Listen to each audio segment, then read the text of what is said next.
नमस्कार बच्चों, आप सभी का एक बार फिर स्वागत है गुरुकुल ऑफ साइंसेज में। मैं दिनेश शर्मा और आप देख रहे हैं जी आईएएस मैथमेटिक्स। तो देखिए जी, हम एप्लीकेशन ऑफ डेरिवेटिव की बात कर रहे थे। आज सर अपना टॉपिक है रोल्स थ्योरम। इंपॉर्टेंट थ्योरम है, समझते हैं क्या कहती है। एग्जांपल देखते हैं, ग्राफ से समझाता हूँ। पहले देखो समझ लेते हैं ये कहती क्या है, फिर हम केसेस देखेंगे। कहता है let f be a real valued function defined on the close interval a, b such that. सबसे पहले कहता है आपके पास कोई फंक्शन है f और आपने f को डिफाइन किया हुआ है किन इंटरवल्स के बीच में, a, b। ठीक है जी। आगे कहता है इसमें तीन कंडीशन जो है ना वो फुलफिल करनी चाहिए फंक्शन को। पहली कंडीशन क्या है रोल्स थ्योरम की, F x is continuous in the closed interval a, b। पहली बात आपका एफ एक्स जो है वो सर वो क्या होना चाहिए, कॉन्टिन्यूअस होना चाहिए। Very good. सेकंड बात कहता है F x is differentiable in open interval a, b। F x जो आपका वो डिफरेंशिएबल भी होना चाहिए। अभी देखो डिफरेंशिएबिलिटी तो हमने पढ़ी ही नहीं, तो मैं आपको एक बात बता दूं, डिफरेंशिएबिलिटी आप ऐसे मान सकते हो अगर आपका ग्राफ जो एकदम से टर्न लेता है, लाइक मान लो ग्राफ ऐसे चल रहा था, एकदम से ऐसे घूम गया, तो इस पॉइंट पे आपका ग्राफ जो है वो डिफरेंशिएबल नहीं है। इसको मैं आगे कवर करवाऊंगा जब हम ग्राफ के बारे में पढ़ेंगे, ग्राफ बनाना सीखेंगे ना सर, तब इसको कवर करेंगे डिफरेंशिएबिलिटी को। कहता है एफ एक्स इज डिफरेंशिएबल, ये तो बात हो गई। और लास्ट कंडीशन कहता है f of a is equal to f of b होना चाहिए, यानी फंक्शन की वैल्यू ए पे वो इक्वल होनी चाहिए सर फंक्शन की वैल्यू बी पे। अब कहता है अगर ऐसा है then there is at least one c for x in open interval for which f dash c is 0। कहता है अगर ऐसा है ना तो a और b इनके बीच में कोई एक ऐसी वैल्यू जरूर मिलेगी c जिसपे अगर आप डेरिवेटिव निकालोगे तो आंसर 0 आएगा। अब इसको समझते हैं, देखो ग्राफिकली इसका मतलब क्या है। डेरिवेटिव का मतलब क्या होता है sir, slope of the curve. देखो जो बच्चे हमसे जुड़े हुए हैं पहले से उनको समझ आ रहा होगा, जिनको नहीं समझ आ रहा पुरानी वीडियो देख लो भाई। आपका डेरिवेटिव क्या बताता है, स्लोप ऑफ द कर्व बताता है आपको। तो देखो जी अपने पास तीन सिचुएशन हो सकती हैं, तीनों इमेजिन करते हैं बारी बारी से और आपको समझ आएगा। ये वाई एक्सिस, ये एक्स एक्सिस, ये अपना जी है वो है ए है, एक्स ए है, और ये अपना जो है वो एक्स बी है।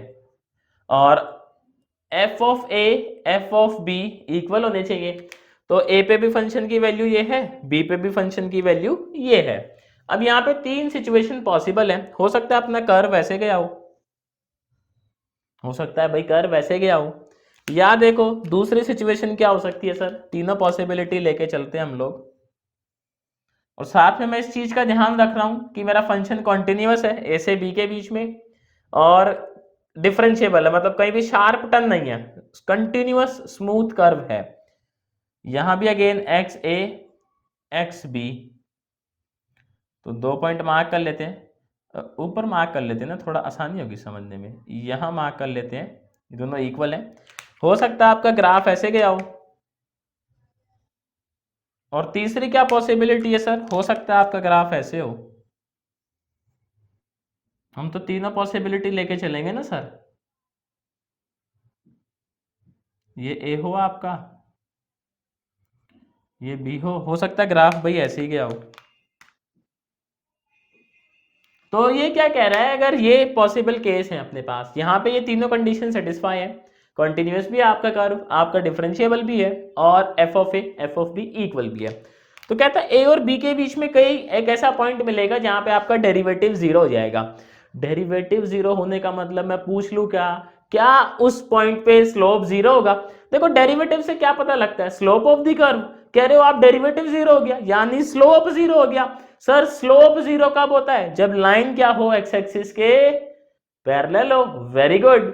स्लोप आपका 0 कब होता है सर, जब लाइन आपकी एक्स एक्सिस के पैरेलल हो, क्योंकि पैरेलल होगी तो थीटा 0 बनेगा, थीटा 0 बनेगा तो tan थीटा भी 0 आएगा। बात समझे कि नहीं समझे, कमेंट में बताना जरूर। ठीक, मैं क्या कह रहा हूं जी, स्लोप 0 कब होगा, जब आपका लाइन एक्स एक्सिस के पैरेलल होगी। पैरेलल होने से थीटा 0 बनता है, थीटा 0 तो आपका tan थीटा भी 0। तो चेक करो क्या ए और बी के बीच में कोई ऐसा पॉइंट है कि जहां पे आप टेंजेंट डालो तो वो एक्स एक्सिस के पैरेलल जाए। तीनों केस में चेक करते हैं, देखो क्या ऐसा कोई वो सी पॉइंट है जहां मैं टेंजेंट डालूं तो एक्स एक्सिस के पैरेलल, ये तो भाई साहब पूरा ही पैरेलल है एक्स एक्सिस के, कहीं भी पॉइंट ले लो आप ऐसे बी के बीच में, समझ रहे हो बात। तो हुआ क्या, अगर आपका f of a f of b equal है और आपका फंक्शन कॉन्टिन्यूअस है, डिफरेंशिएबल भी है, तो उस केस में क्या सीन हो रहा है सर कि आपको ए और बी के बीच में एक पॉइंट ऐसा जरूर मिलेगा कर्व पे, ए और बी के बीच में कर्व पे एक पॉइंट ऐसा जरूर मिलेगा जहां पे अगर आप टेंजेंट डालो तो वो टेंजेंट एक्स एक्सिस के पैरेलल जाएगा, एक्स एक्सिस के पैरेलल जाएगा, तो सर उस पॉइंट पे कर्व का स्लोप 0 आएगा। अभी देखो हमने डिफरेंशिएबिलिटी जो है वो नहीं सीखी है ना, ग्राफ आएगा तभी तो सीखेंगे, ठीक है। तो मैं आपको कुछ निंजा टेक्निक बता देता हूँ, मतलब 5-6 पॉइंट है इससे रिलेटेड, आप वो चेक कर लेना तो आप जो एक्सपर्ट बनी जाओगे सर। फिर एक दो एग्जांपल देख लेते हैं। देखो तो सर अभी देखो, अभी के लिए बस ये आप ये 6 बातें जरा ध्यान में रखना, बाकी जब मैं आपको ग्राफ करवाऊंगा ना, इसके बाद ही अपना टॉपिक है ग्राफ का, तो उसमें फिर मैं आपको हर एक ग्राफ के साथ सारी चीजें बताऊंगा। पहला कहता है polynomial function is everywhere continuous and differentiable. Polynomial है अगर तो वो भैया हर जगह अपना कॉन्टिन्यूअस भी है और डिफरेंशिएबल भी है। सेकंड कहता है the exponent sine and cosine functions are everywhere continuous and differentiable. E की पावर एक्स हो जी, साइन और कोसाइन सर ये सारे के सारे, ये तीनों मतलब सारे तो सारे क्या है, भावनाओं में बह जाता हूं मैं भी, ये तीनों हर जगह कॉन्टिन्यूअस है और डिफरेंशिएबल भी हैं। Logarithm functions are continuous and differentiable in its domain. जो लॉग के फंक्शन है वो अपने डोमेन में ही कॉन्टिन्यूअस है और डिफरेंशिएबल है, डोमेन से बाहर नहीं है। Fourth point, 10x is not continuous and differentiable at x is equals to plus minus pi by 2। आपने देखा होगा 10 पाई बाय 2 पे इन्फिनिटी पहुंच जाता है सर, डिसकंटिन्यूटी है वहां पे। तो 10x ना तो आपका कॉन्टिन्यूअस है ना डिफरेंशिएबल है, कब, जब x की वैल्यू क्या होती है sir, odd multiple of pi by 2, plus minus कुछ भी हो सकती है, ठीक है। Mod x is not differentiable at x is equals to 0। Mod function आपका x 0 पर डिफरेंशिएबल नहीं होता। आप यूं कह लो, इसका ग्राफ देखेंगे तो x 0 पे ना एकदम से शार्प टर्न लेता है यूं करके, यूं, तो 0 पे फिर ये डिफरेंशिएबल नहीं है। बेसिकली मॉड के अंदर जो भी रामायण लिखी है, जब जिस पॉइंट पे वो रामायण 0 हो रही है उस पॉइंट पे वो फंक्शन डिफरेंशिएबल नहीं है। जैसे मान लो मोड में लिखा होता है x-1, तो ये आपका x1 पे डिफरेंशिएबल नहीं होता, क्योंकि x को 1 रखते ही रामायण 0 हो जाती है, और जैसे ही रामायण 0 होती है वहीं से आपका ग्राफ शार्प टर्न ले लेता है, ठीक है जी। लास्ट एंड इंपॉर्टेंट पॉइंट कहता है if f dash x tends to plus minus infinity as x approaches k. मान लो आप f डैश x निकालते हो, f डैश x के बाद आप लिमिट निकालो, x को k लेके जा रहे हो, जो भी आपने पुट करना है यहाँ पे, जिस पे भी चेक कर रहे हो 2 पे 3 पे, उसके लिमिट निकालो। अगर लिमिट आपकी प्लस माइनस इन्फिनिटी आ जाती है, दोनों में से कोई एक भी, तो आप कहते हो उस के की, मतलब उस के पे आपका फंक्शन कॉन्टिन्यूअस नहीं, डिफरेंशिएबल नहीं है। कॉन्टिन्यूअस हो सकता है, डिफरेंशिएबल नहीं है। लाइक मैं मान लो 2 पे निकाल रहा हूँ लिमिट, और एफ डैश एक्स निकाला मैंने और 2 पे मैं लिमिट चेक कर रहा हूँ, और मान लो लिमिट प्लस इन्फिनिटी या माइनस इन्फिनिटी, इनमें से कोई एक आ गई, तो मैं कहूंगा जी आपने जो फंक्शन है वो x2 पे डिफरेंशिएबल नहीं है। अब ना एग्जाम्पल देख लेते हैं जहां पे हमें रोल्स थ्योरम वेरीफाई करनी होती है, तो किस तरीके से वो करते हैं, क्या हर फंक्शन रोल्स थ्योरम को वेरीफाई करता है, ये भी चेक करेंगे, क्या ऐसे भी फंक्शन है जो रोल्स थ्योरम को वेरीफाई नहीं करते, ये भी देखेंगे। देखिए सर अपने पास ये फंक्शन है, कहता है जी आप इस पे चेक करें क्या रोल्स थ्योरम वेरीफाई है 0,2 इंटरवल में, 0 से 2 के बीच।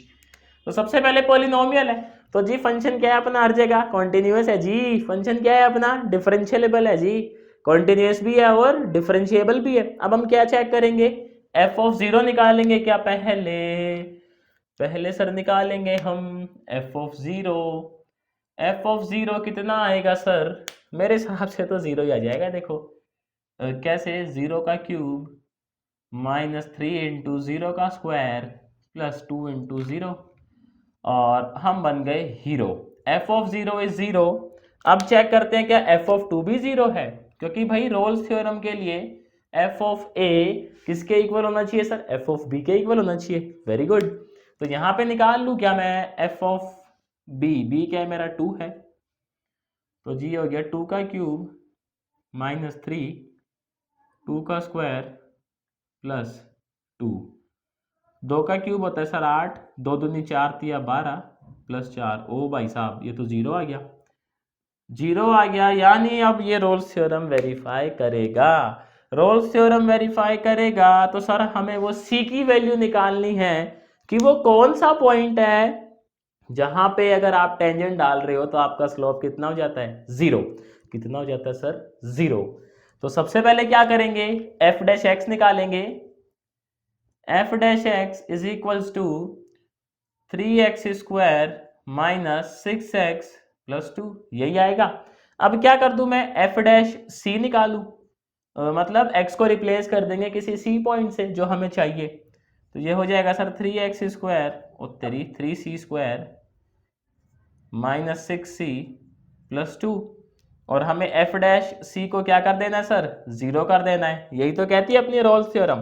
तो जैसे इसको 0 करेंगे तो मैं क्या लिख सकता हूँ, 3c square minus 6c plus 2 is equals to 0।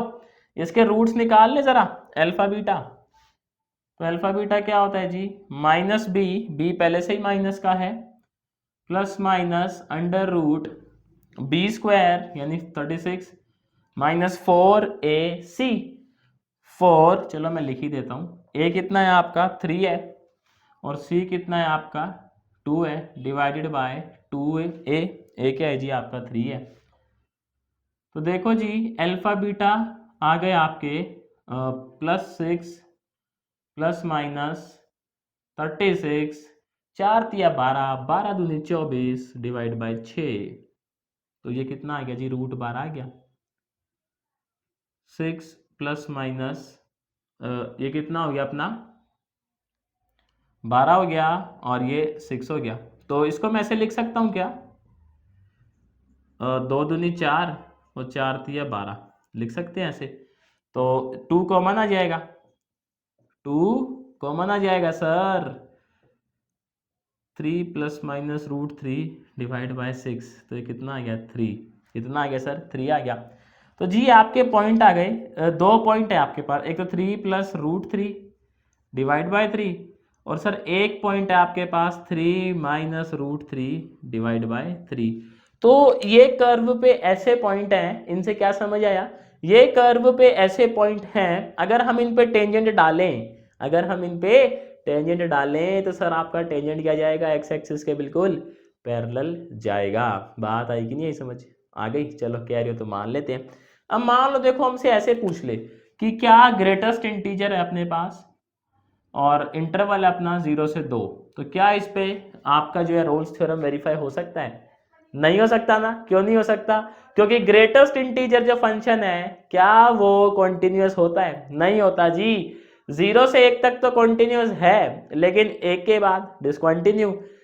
हर एक इंटीजर पे क्या होता है आपका, ग्रेटेस्ट इंटीजर डिसकंटिन्यू होता है। ग्राफ हमने इसका देखा होगा, ग्राफ ऐसे जाता है ना इसका स्टेयरकेस।